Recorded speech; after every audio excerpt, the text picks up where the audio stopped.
ये अच्छा नहीं। आप तो कहते हैं नहीं मेरे पर आरोप लगाने की बजाय नहीं आरोप नहीं। अगर आपका ध्यान इधर आ गया तो मुद्दे पे आऊंगा मैं। हाउस को नहीं चलाना ये अगर तय करके आए हैं तो ये democracy, you are killing the democracy, you are killing the democracy.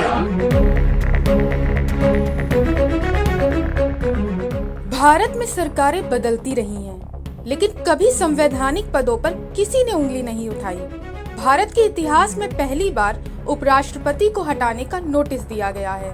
ये नोटिस राज्यसभा के सभापति जगदीप धनखड़ के खिलाफ इंडिया गठबंधन ने दिया है।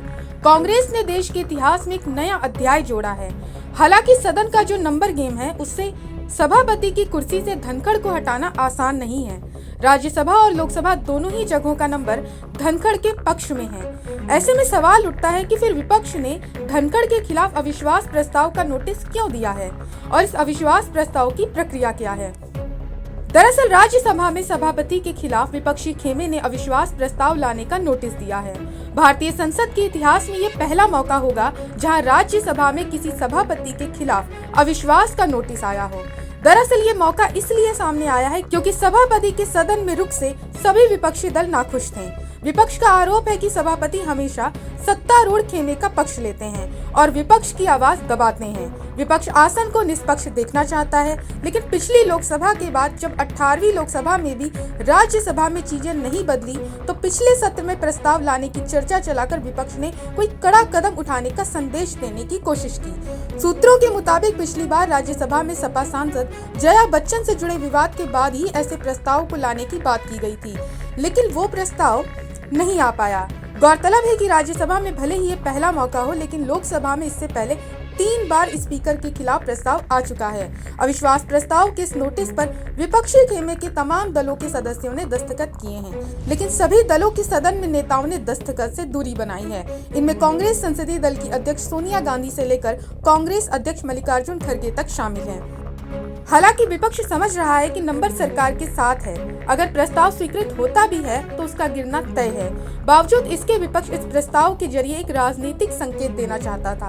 विपक्ष के एक सीनियर नेता का कहना था कि इस नोटिस का जिक्र सदन के रिकॉर्ड में होने के साथ ही इतिहास में ये दर्ज होगा कि एक ऐसे प्रस्ताव का नोटिस आया। ये प्रस्ताव अगर स्वीकृत होता है तो इस चर्चा के दौरान विपक्ष को उन तमाम मुद्दों और बातों को सामने रखने का मौका मिलेगा जिन्हें अब तक सभापति के निर्देश पर सदन के रिकॉर्ड से बाहर निकाल दिया जाता है। उन्होंने कहा कि जब आप सभापति की निष्पक्षता पर सवाल उठाते हुए उदाहरण स्वरूप उन तमाम बातों का जिक्र करेंगे जिनका भी उल्लेख होने पर उन्हें सदन के रिकॉर्ड में जगह नहीं मिलती। गौरतलब है कि प्रस्ताव स्वीकृत होने की स्थिति में सभापति आसन पर मौजूद नहीं रह सकते।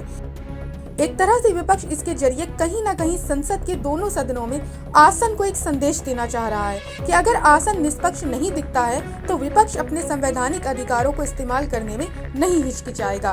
पिछले सत्र में लोकसभा स्पीकर को लेकर भी राजनीतिक गलियारे में ऐसी ही चर्चा थी। ऐसे में आइए जानते हैं कि इस अविश्वास प्रस्ताव की पूरी प्रक्रिया क्या है।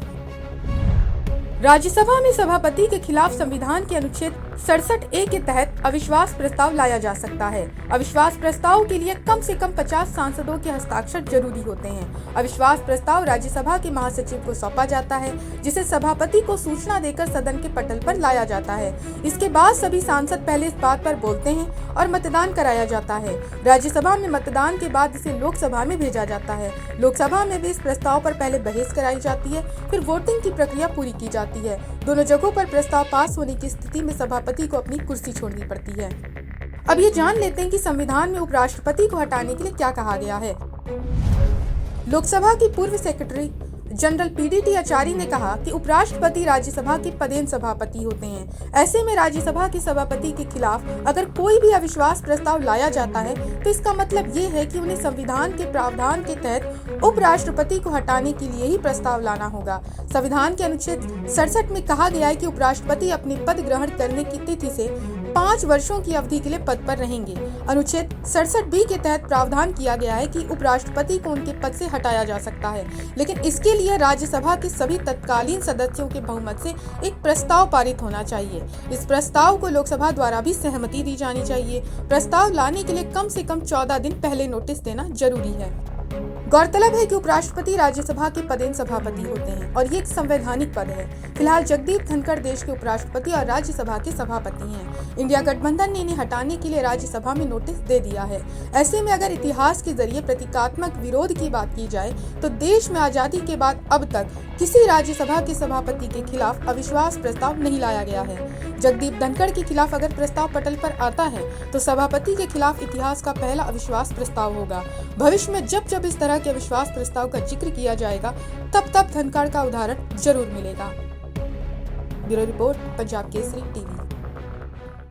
हमसे जुड़े रहने के लिए हमारे YouTube चैनल को सब्सक्राइब करें और नई वीडियो की नोटिफिकेशन के लिए बेल आइकॉन को दबाएं।